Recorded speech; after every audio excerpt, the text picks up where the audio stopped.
For today's lesson, we are going to begin our coverage of Chapter 8 of our text, so this is the chapter on infinite sets. Recently, we have covered Chapter 4 and 5.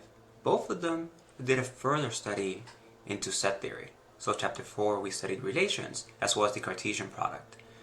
In Chapter 5, we studied functions.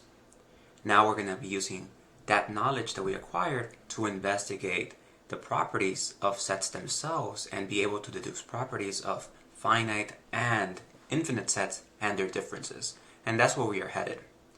Now, these topics that we have covered up to now, even though the notion of function is something that we are familiar with through our earlier education, it was Cantor that first set it in stone.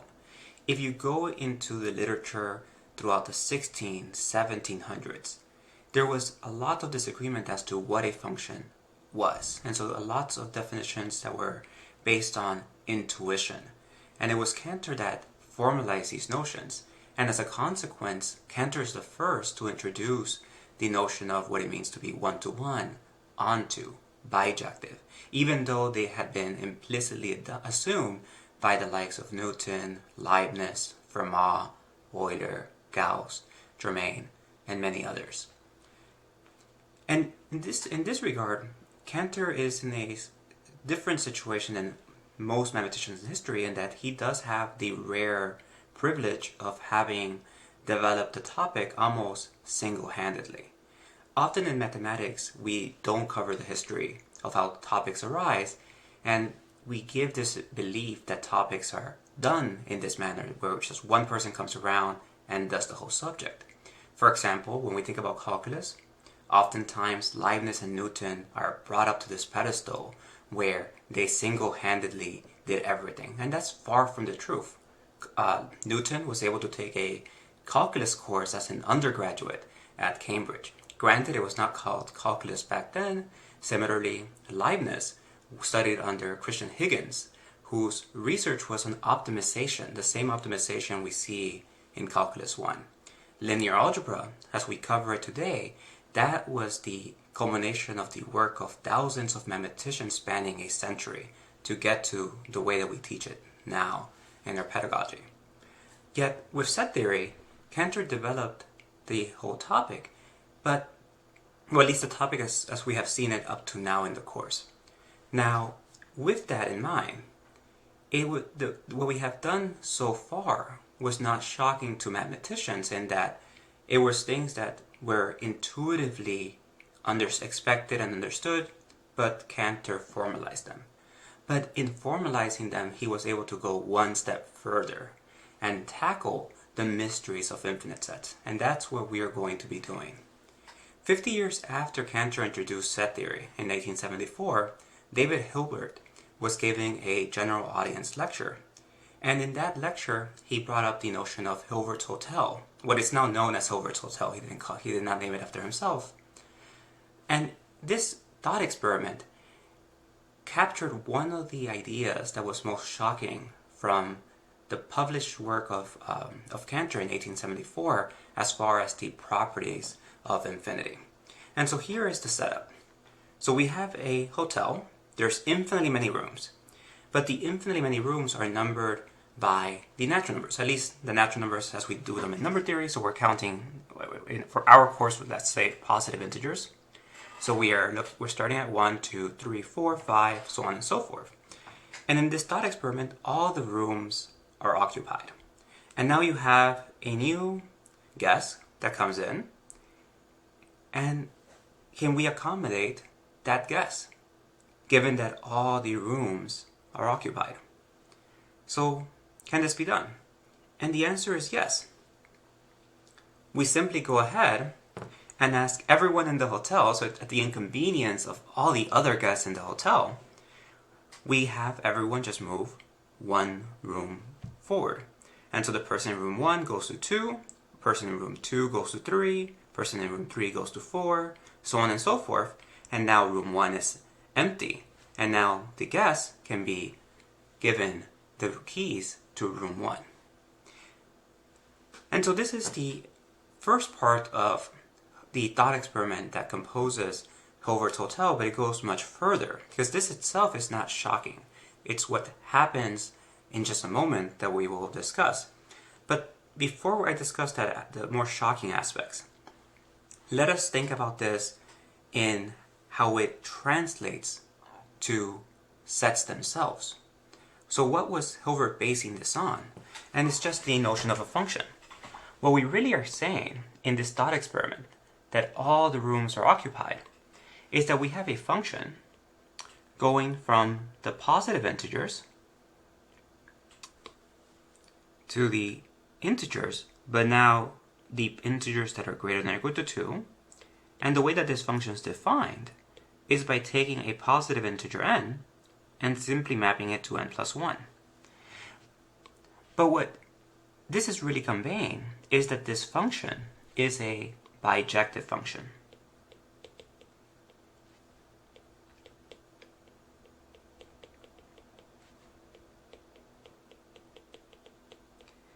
Because if we choose any of these rooms here, so we want to think about now in terms of this picture, this here is corresponding to the positive integers, and now this portion is corresponding to this here. And the way that the function is being mapped is given by this arrow. So 1 is mapping to 2, 2 is mapping to 3, 3 is mapping to 4. But notice that this function is onto. We do have that for every room here, we do have that there is someone that is going to be entering that room. Namely, the person in 4 is going to be entering room 5. And so it's onto. And it is 1-to-1. For every output, so for every room here, there's exactly one input, exactly one guess, if we take it to be that every room has exactly one guess. And so this is a bijective function. But now, what if we push this further? What if we had infinitely many new guests that were seeking a room, and all the rooms were full? Could we accommodate said guess? And the answer is yes. And the way we go about that is by the new function, where we take g to go from the positive integers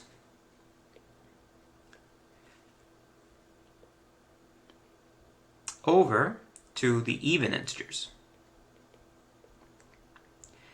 And so now we take g of n goes to 2n. And so g of n is equal to 2n.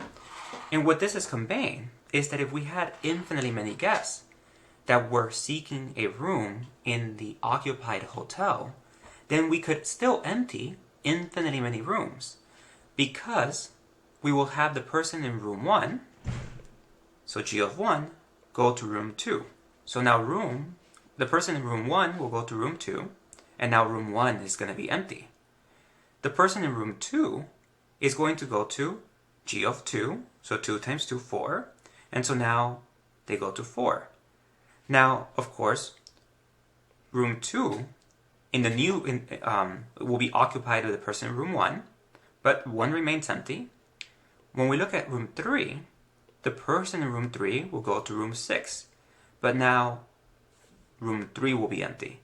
And what we will end up having is that every odd numbered room will remain empty if we think about this in terms of this dot experiment due to Hilbert. And so G is, I'm just going to write over here, G is also bijective.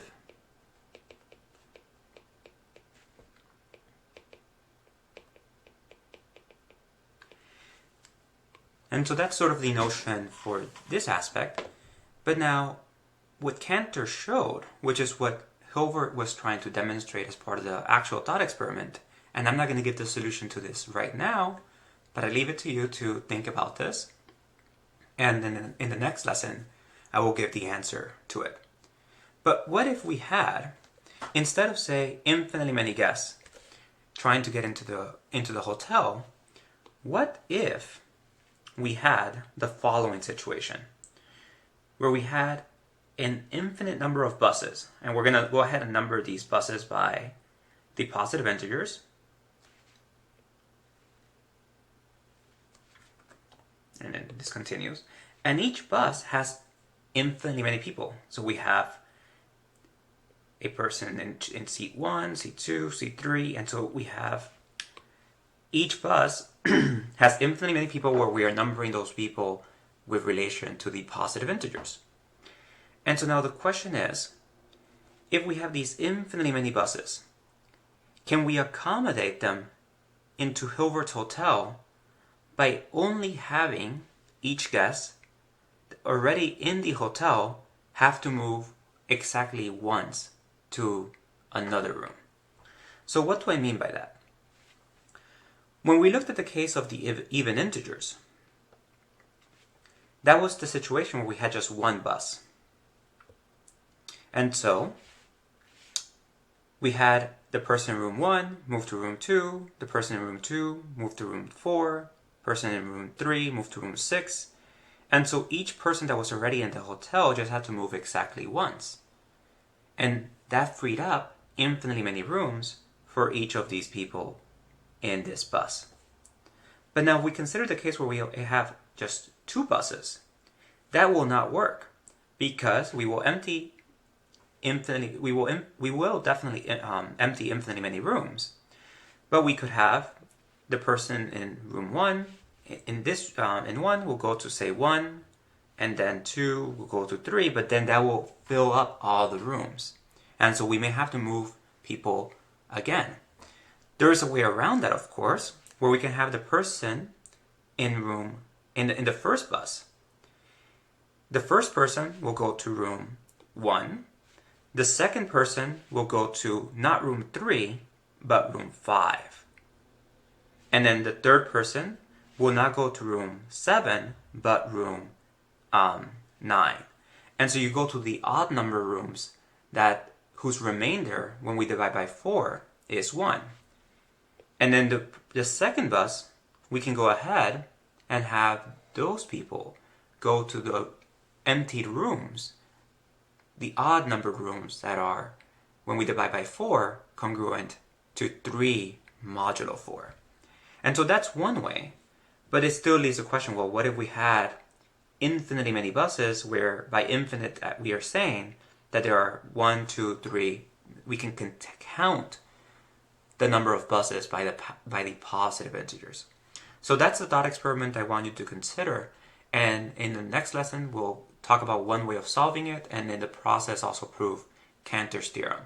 Well, Cantor's theorem may have to wait until next week, but we will get to see, at least as a thought experiment, how this works, and then next lesson, or at the latest next week, we will actually see how this is done formally in the language of set theory, and what Cantor actually proved, and how Hilbert, 50 years later, gave this thought experiment to explain Cantor's theorem. And so that's where we are headed. So let's go ahead and first start off with some definitions and make some of these notions that I've been discussing here precise, namely the selection of bijective functions. So we're going to be focusing on bijective functions and sets that are bijective. And so that brings us to our first definition.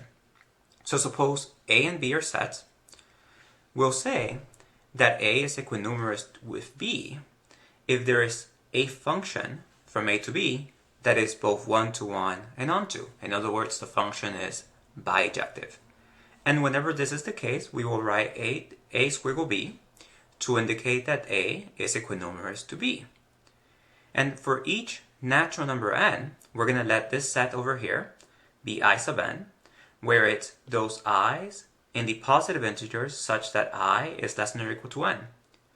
Then A is called a finite set if there is a natural number n such that I sub n is equinumerous to A. Now, notice that the empty set is equinumerous to I sub 0. Because for I sub 0, we're looking at all those positive integers such that I is less than or equal to 0. And so that forces I sub 0 to just be the empty set. And so in this situation, I sub 0 is exactly the empty set. And so if A is not finite, then we will say that A is infinite. And the first theorem that we're going to prove is the following. So we're going to suppose that A and B are equinumerous, and so are the sets C and D. And what we want to show is that then the Cartesian product of A with C is equinumerous to the Cartesian product of B with D. We also want to show the second statement, that if A and C are disjoint and B and D are disjoint, then the union of A with C is going to be equinumerous to B with D. So how do we go about proving this? So what's the approach? And the key thing to keep in mind, whenever we are being asked to do something with sets that are equinumerous, we want to construct a bijection. So the goal is to find a function f from A Cartesian product C to B Cartesian product D that is bijective. Well, what do we know? We know, so here we're focusing on one first. So we know that A is equinumerous to B. We know that C is equinumerous to D. So by definition, this is telling us that there are functions out there, some function g from A to B, that is bijective. So let me write it like this. There exists a g from A to B that is bijective.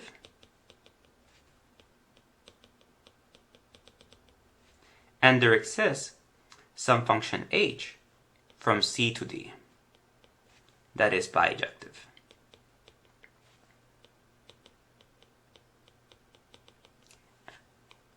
And that's what we are going to do to prove this, because we need to find some function f. The moment that we have a function f that is bijective, these sets will be equinumerous. We just need one function. But the problem is A, B, C, and D are arbitrary sets. All we know is this property. But that is already telling us the existence of bijective functions. So we can use these bijective functions to construct a new function f. Because what we want to do is define a function that takes an ordered pair in the Cartesian product of A with C and outputs an element of the Cartesian product of B and D. But we know that there is a bijective function g going from A to B. So we can go ahead and take this function f that we want to define and construct and simply take it to be the following, where we take the ordered pair A, C, and we send it to the ordered pair where we have g of A and then we have h of C. Because now g of A is going to be in B and h of C is going to be in D.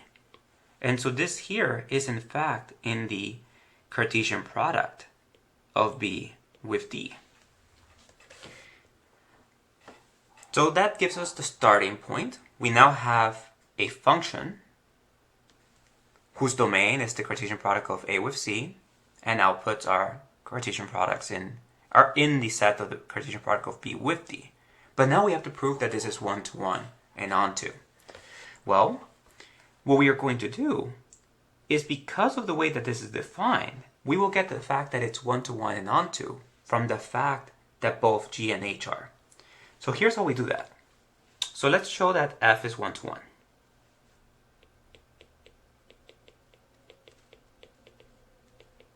So if we want to show that F is one-to-one, that means that we want to choose two elements in the domain of F such that F of those two inputs, that both of them are equal. And then we want to show that those inputs are the same.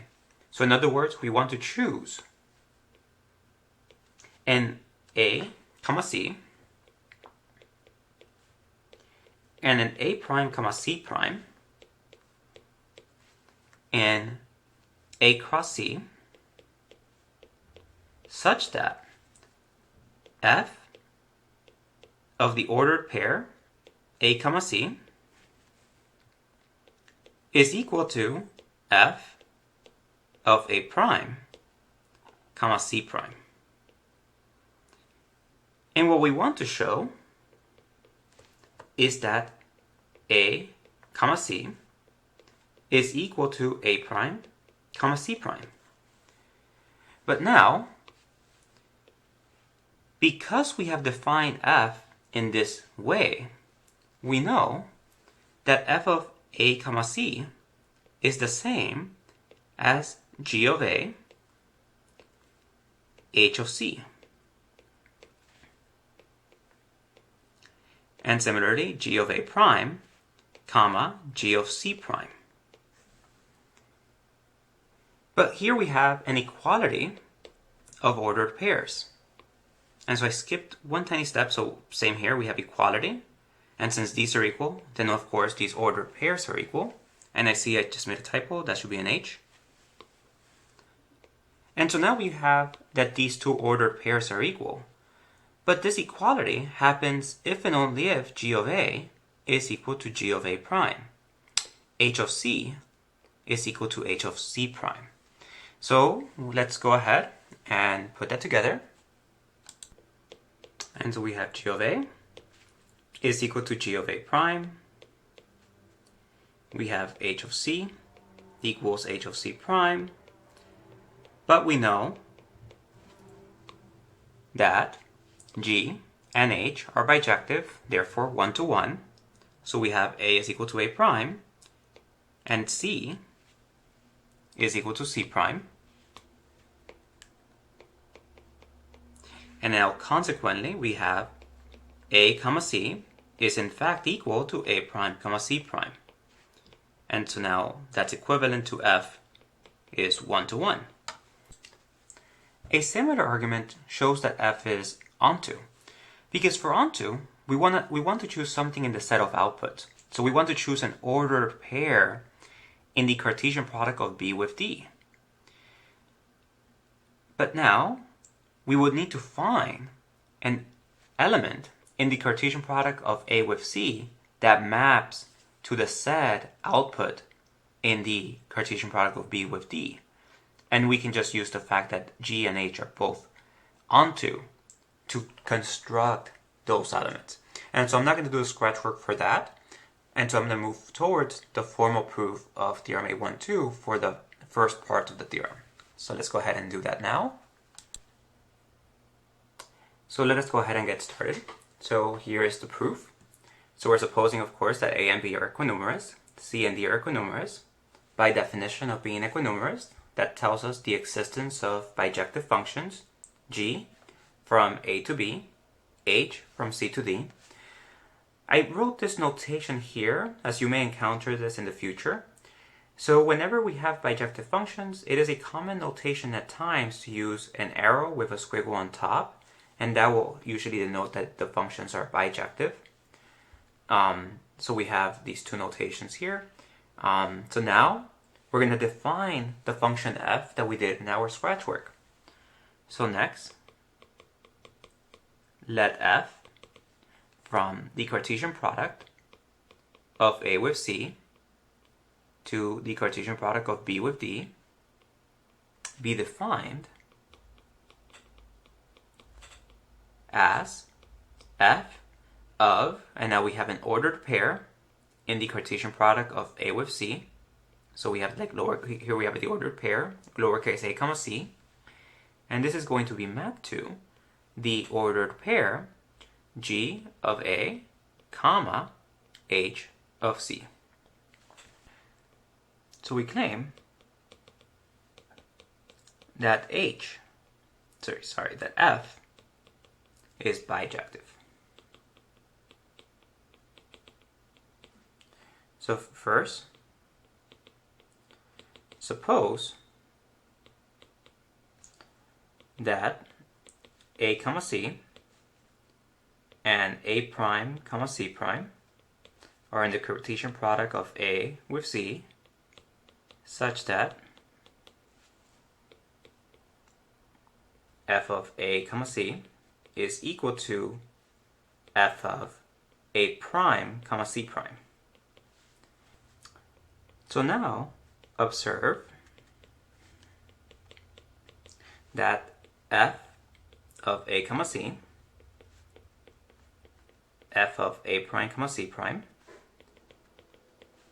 that equality is equivalent. So if and only if, by definition of f, we have that is just g of a comma h of c, and that ordered pair being equal to g of a prime h of c prime. So we have equality of these ordered pairs. But now that is equivalent to g of a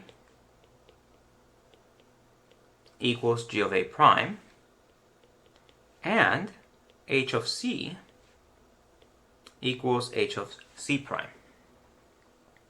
So we got this equality, and now we use the fact that both g and h are bijective, and so therefore 1 to 1. And so now we have a is equal to a prime, and c is equal to c prime, since f and g, since g and h are 1 to 1. And so now consequently we have a comma c is equal to a prime comma c prime, which shows that f is 1 to 1. And so now all that remains is, of course, to show that this is surjective, that is, that the function is onto. So let's go ahead and do that. To show that f is onto, we will want to choose something in the set of outputs. So let's go ahead. So next, let's go ahead and choose a b comma d in the Cartesian product of b with d.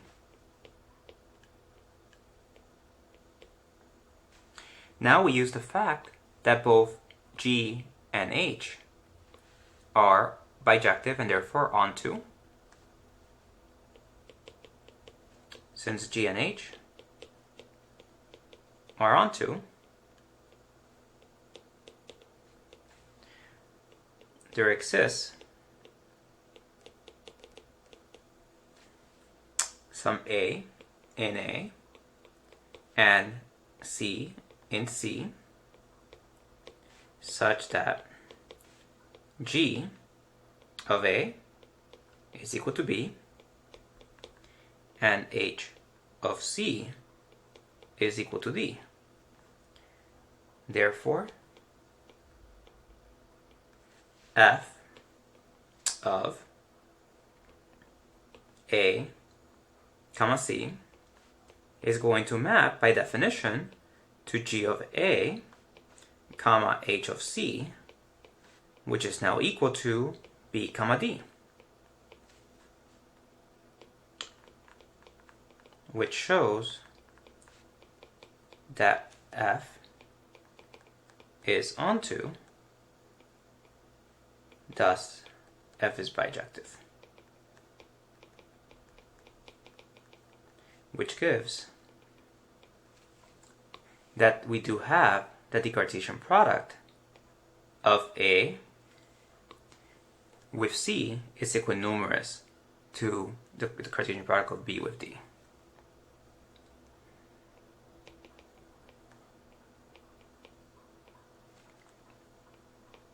And we're done with this. And so that finishes it off for 1. And so that's the key. When it comes to showing that two sets are equinumerous, we just need to find one bijection. And that's what we have done. And so that establishes that these are equinumerous. I am not going to prove part 2, but this will be assigned for you for homework. So this is going to be question number 14 from 8.1. And so that will be part of the homework assignment. Now, Cantor was motivated to introduce the notion of equinumerosity based on the fact that this is an equivalence relation, although today it is not. And so the following theorem is due to Cantor. But notice that it is essentially the same properties that we are used to with equivalence relations. For any sets A, B, and C, we have A is equinumerous to A. If A is equinumerous to B, then B is equinumerous to A. So here we're seeing reflexive, here we're seeing symmetric. And the third one is transitive. A is equinumerous to B, and B is equinumerous to C, then A is equinumerous to C. Now, when Cantor first proved this in 1874, he was defining this notion of being equinumerous as an equivalence relation on the set of all sets, which, as we have seen through Russell's paradox, which would not be discovered for another 30 years, this set of all sets is something that does not fall into the purview of set theory, since Russell's paradox comes in and wreaks havoc. But the theorem is still true, even though we can't necessarily think about this as an equivalence relation. We can still go about proving this. And so let's go through the argument. Now, one just follows from the fact that the identity relation is a bijective function. So for one, note that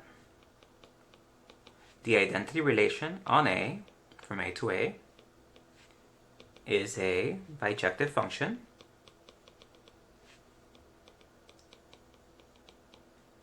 And thus, A is equinumerous to A. So we're done with part 1. Let's look at part 2. So now for part 2, we're assuming that A is equinumerous to B. So suppose that A is equinumerous to B, then there is a bijective function. Let's go ahead and call it f from A to B. Our material from chapter 5 tells us that if there is a bijective function, then its inverse function is also bijective and it exists. So that is theorem 534.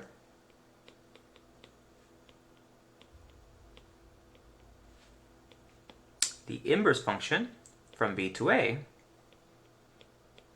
is a bijective function.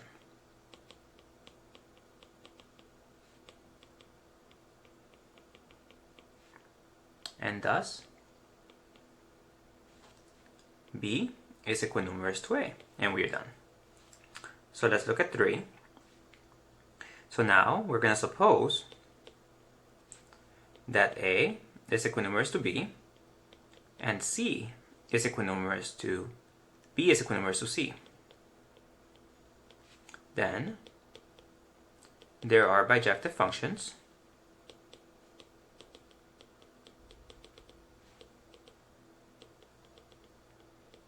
f from A to B and g from B to C.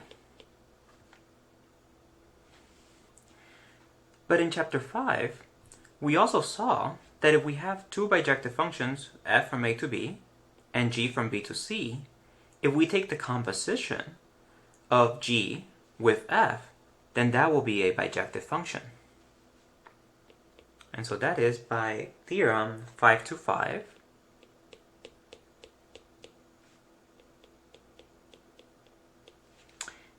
G compose f, which is going to be a function from A going to B, then B to C, so from A to C as desired, is a bijective function.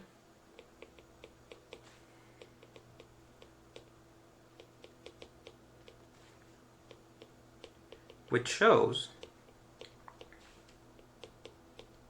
that A is equinumerous to C. And so that finishes it off for this theorem. So next we are going to give a definition. We are going to say that a set A is denumerable if it is equinumerous to the positive integers. And we are going to call a set countable if it is either finite or denumerable. Otherwise, we will say that the set is uncountable. Now keep in mind that if we are denumerable, then we are infinite, since we are equinumerous to the positive integers. So uncountable is going to correspond to sets that are infinite, but not equinumerous to the positive integers. And so the questions that now we want to keep in mind as we go forward are the following.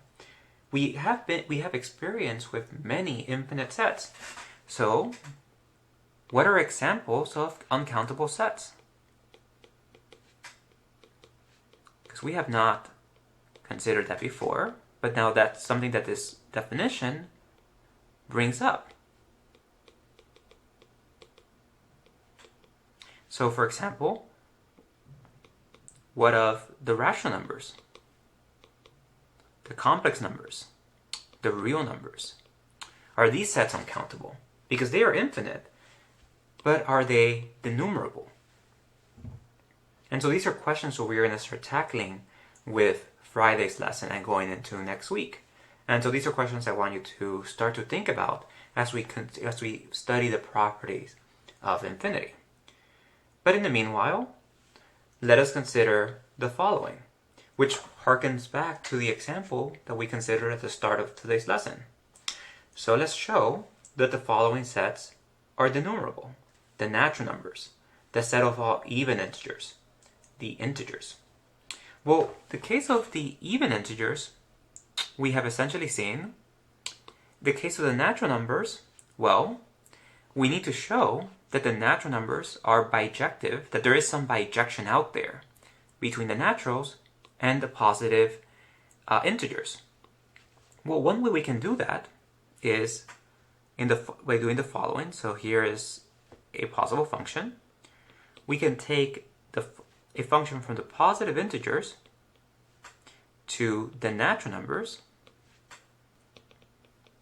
defined by f of n goes to n minus 1. If we do this, now the positive integer 1, the least positive integer, when we plug in 1, we go to 0. And so now we are in the natural numbers. And then we can see plug in 2, we get back 1, so on and so forth. So I leave it to you. You can verify that this is bijective. So verify that this is a bijective function.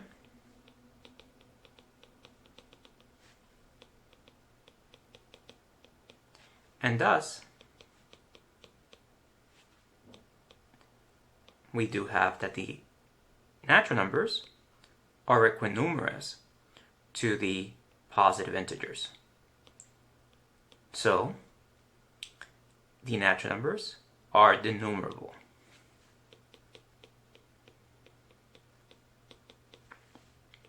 So let's look at B, the set of all even integers. Well, in the case of all the even integers, we have already seen that example with Hilbert's hotel. So we can let G be a function going from the positive integers to, let's put in here let's denote the even integers by this notation here. This is my notation for even integers. So let G be defined by G of n goes to 2 times n.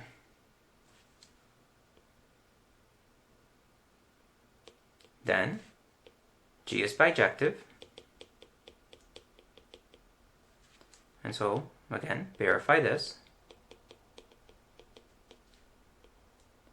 And thus, we do get that the even integers are denumerable.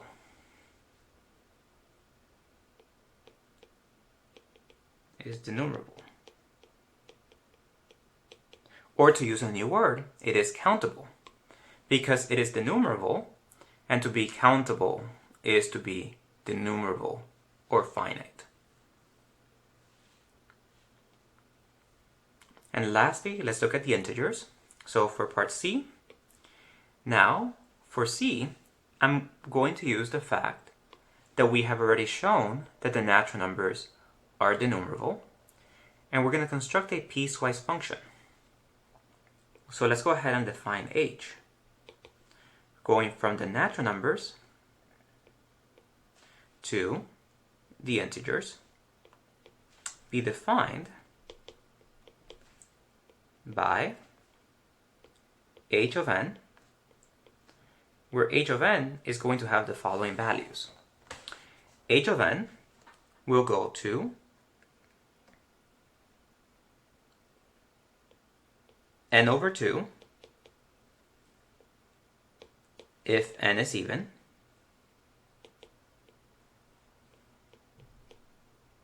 and it will go to negative n plus 1 over 2 if n is odd.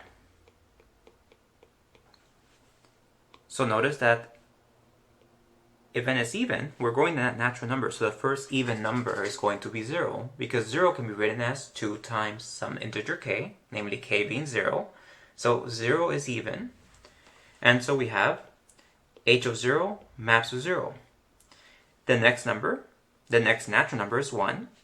So with 1, we have n is odd, so that's going to map to 1 plus 1 over 2, so negative 1. Then we go to the next number, 2. That will map to 2 over 2, positive 1. We go to 3. That will become 3 plus 1 over 2, so that will become negative 2. And now we see that this here is going to be the bijective function that we want. And so you can verify that h is bijective.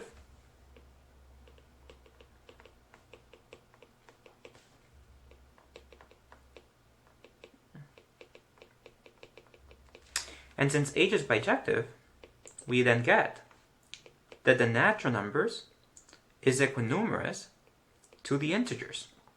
But that's not quite enough to say that the integers are denumerable. But now here's where we can use the previous theorem. Theorem 813 tells us that we have a transitivity aspect to being equinumerous. So we know from part A that the natural numbers are equinumerous to are denumerable. So we have already proven that the natural numbers are denumerable, therefore the natural numbers are equinumerous to the positive integers.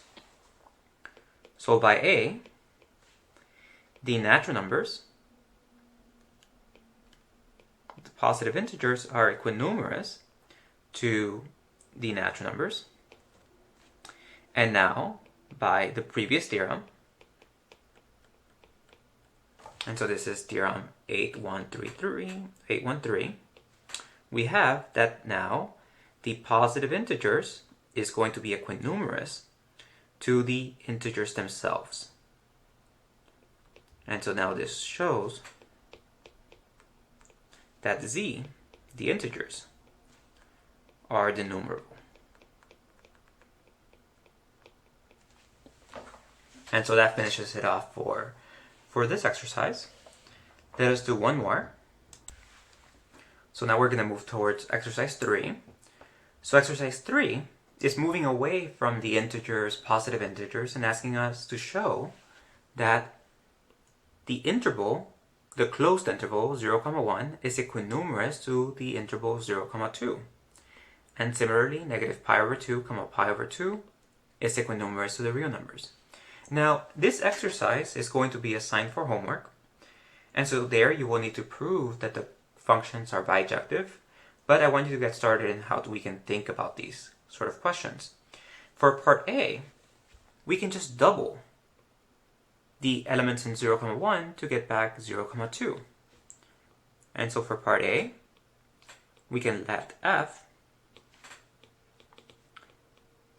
be from the set 0 to 1, 1 to 0, 2 be defined by f of n is equal to 2n. And now, this here, since the least number we have is 0, we're going to get back 0. And if the greatest number is 1, we're going to get back 2. So we are going to be in this set. And so now, of course, you can verify that this here is, in fact, a bijective function. And so show that f is bijective.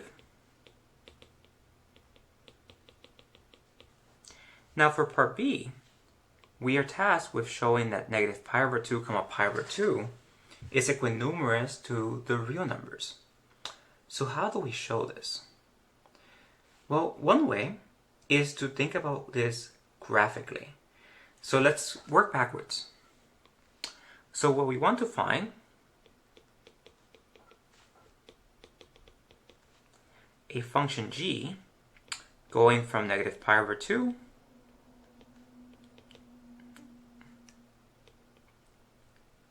to the real numbers that is bijective. For questions like these, it is good to keep in mind a geometric perspective from what we have already learned through functions. For example, if we look at the very first one, 0, 1 is equinumerous to 0, 2.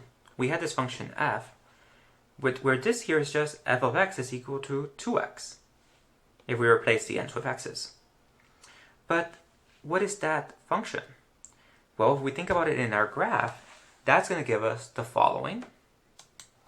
So with this graph here, we can interpret part A as telling us that the fact that we have a bijective function, namely f of x is equal to 2x, as interpreting that the set of inputs from 0 to 1 corresponds to the outputs going from 0 to 2 into the y-axis right here. And so that graph is telling us that this here, since that function is 1 to 1 and onto, that we do have a bijective function from 0, 1 to 0, 2. Now, if we try the same interpretation for the function g that we want something whose range is all the real numbers. So we're going to hit all the values along the y-axis, but whose inputs are going to be negative pi over 2, pi over 2. The hint, of course, is telling us to think about a trigonometric function. And what trigonometric function has this property? And that is tangent. Because if we recall the graph of tangent, with y equals tangent x, we have that it is periodic, and it has this look where it just continues on in this manner. But if we only restrict our attention to the values between negative pi over 2 and pi over 2, but not including the endpoints since those correspond to vertical asymptotes, then we do get that this function, its range is all the real numbers. And every output has exactly one input along negative pi over 2 to pi over 2. So we can take g of x to be tangent x, but now define it. So defined by g of x is equal to tangent inverse. Oops, not tangent inverse. Tangent x. Jumping ahead. And since this g of x, we can then prove that this is 1 to 1 and onto. That's the function that shows that negative pi over 2, pi over 2 is equinumerous to the real numbers. So is tangent of x the only bijection that we can construct in this manner? And the answer is no. We could also do the following function. And so we can take h to go from negative pi over 2 to pi over 2 to the real numbers, defined by h of x goes to 1 plus x plus pi over 2, and then plus 1 over x minus pi over 2. If you graph this, you will get the following graph. And so here's the graph of this function, 1 over x plus pi over 2 plus 1 over x minus pi over 2. Now, the denominators, the x plus pi over 2, is forcing negative pi over 2 to be a vertical asymptote. The function is not going to be defined there. And if we took the limit as we approach negative pi over 2, we see from the graph that that's approaching positive infinity. Similarly, when we plug in pi over 2, that's also undefined. And if we take the limit as x approaches pi over 2, we're going to be approaching negative infinity. And so this function, when restricted to the interval that we are focusing on, namely the domain, negative pi over 2, pi over 2, this is going to be a one-to-one function, and it will also be onto. And so that gives us two different functions that show that negative pi over 2, pi over 2 is equinumerous to the real numbers. But the thing about equinumerosity is that we just need to have one bijection. Once there exists one bijection, those two sets will be equinumerous. And so if you do it with tangent x, or if you do it with this one here, both of those will give a result. The reason I'm introducing this h of x is that what we see here is that you can now generalize this. Instead of focusing on negative pi over 2, pi over 2, we could have done the same argument for, say, let's go ahead and call this some L, from, say, negative 5, 7, going to the real numbers, and show that these are equinumerous.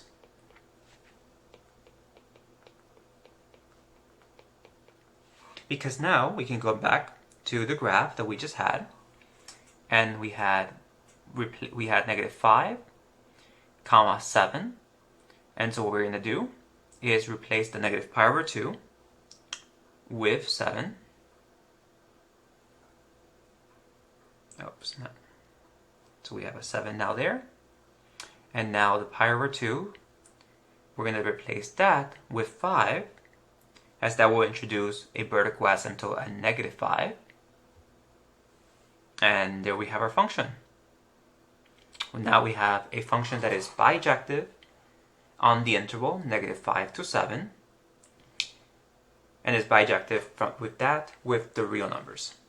And so this gives a general recipe for showing bijective functions between the real numbers and intervals of the form a, b. And so this is just to provide the intuition. As part of the homework, I will task you with actually verifying that these functions are in fact bijective. Because right now, what I have done is just show intuitively that they are. But as part of the training of this course, you want to go through the motions. Is it one-to-one? Is it onto? By verifying the definition explicitly, as opposed to relying on the geometric intuition.